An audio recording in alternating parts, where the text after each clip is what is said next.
Is one session worth it for somebody, or do they need to do the 2 or 3 sessions that are recommended for really serious trauma? And if they don't, is there any concerns that people need to be aware of? Well, if you were coming in for nail biting or passing your driving test or fear of flying, then you can absolutely work on that in one session. RTT is amazing at one session for many, many things. Like somebody might be saying, I'm going for IVF, and can you really make me believe it's going to work? I'm going for surgery. I want to have that under hypnosis. So you can do a lot of stuff in one session. But of course, with trauma, you should really do at least 3 sessions, often even more.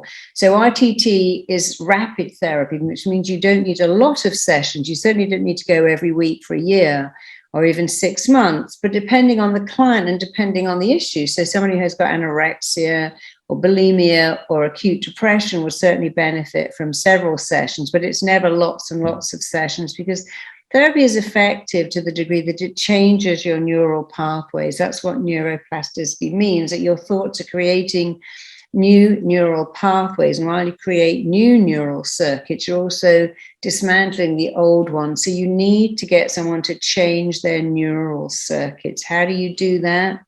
Well, you have a session followed by a recording. We know the mind learns by repetition. We know the mind works to make our thoughts real. So when I have a session with the client, I go, look, the session is really important, but the recording is also important. You must play that to wire in, fire in, and code in the change. I will say, no, I never played that recording ever. I stopped smoking immediately.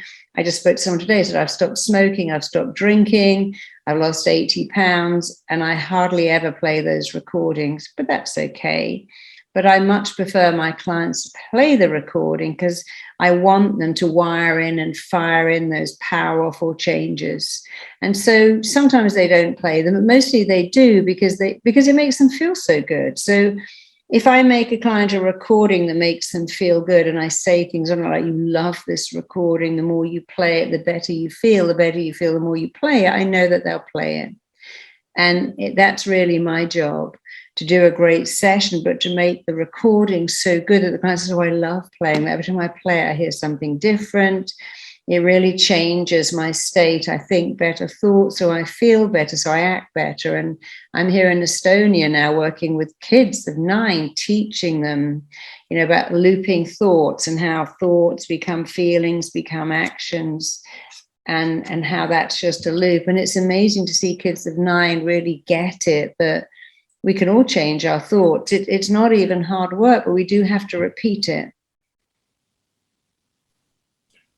Yeah, when we look at the work of reprogramming the subconscious mind, we know that whenever we're in that theta brainwave state, that's kind of that essential state. That's also hypnosis or deep meditation, or that light sleep state, right? When we're right before we're passing into sleep, or right when we're waking up.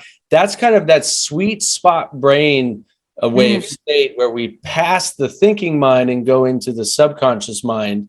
And that's the time where, if we're listening to any of these positive reaffirming recordings, where we're going to get the most physiological and neurological benefits, right? Yeah, because it excites the imagination. In hypnosis, the critical faculty that says, or the critical factor that says, I could never do this, it shuts down. And so often we think, oh, I couldn't ask that person out. I couldn't possibly ask for help. I wouldn't know how to do that. But when you go into that theta state and the critical factor shuts down, you can do things that you thought you couldn't do. You can speak to people. You can take a risk. You can do a TED talk. There's so many things that you can do when you need to always get your mind on your side. And so you're right, when you get into that theta state where you're exciting the imagination using words that make positive pictures, the mind goes very quickly from I can't to I can. That's why I'm here with, and the same thing with these children. We do a 5-day challenge. It's called I can't to I can. And they begin to understand that when, last week I had a little triangle mapped out on the floor, and I had the kids start at point 1 and think a negative thought. And then they had to run to point 2 and think of a negative feeling that matched the thought. Then they had to run to point 3 and think of a behavior. So one of them might say, I can't make friends. So I'm running to point 2. What's the feeling? I feel sad. What's the behavior? I'm crying. Another kid said, I can't do math. I'm run to a feeling. I feel frustrated. I'm acting out. And in running this loop, they were seeing, oh, I think a thought, I feel a feeling. I act as though when I justify because I think the thought. Then, of course, we switched it all to, I'm thinking, I can make friends. How do I feel confident? What are the actions? I talk to other kids. I invite them back for play dates. So even at 9, they got it that thought always comes first. And we're so busy trying to change the behavior, trying to change the when we got to really just change the thought, because that actually changes everything. And it's so great to do this with little kids of 6, 9, 10, 11.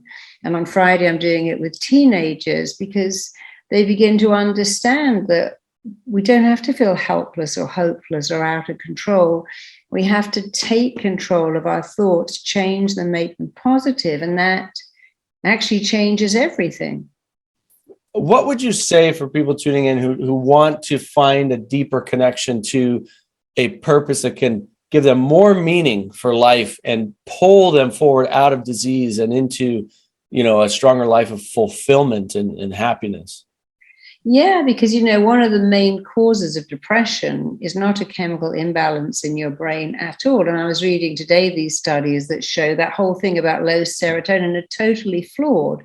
There is no study that can look at the chemical balance of your brain and go, oh, you've got an imbalance. That was made up by a pharmacist. Any doctor will tell you that you can't test for a chemical imbalance in someone's brain, because it's probably not even true.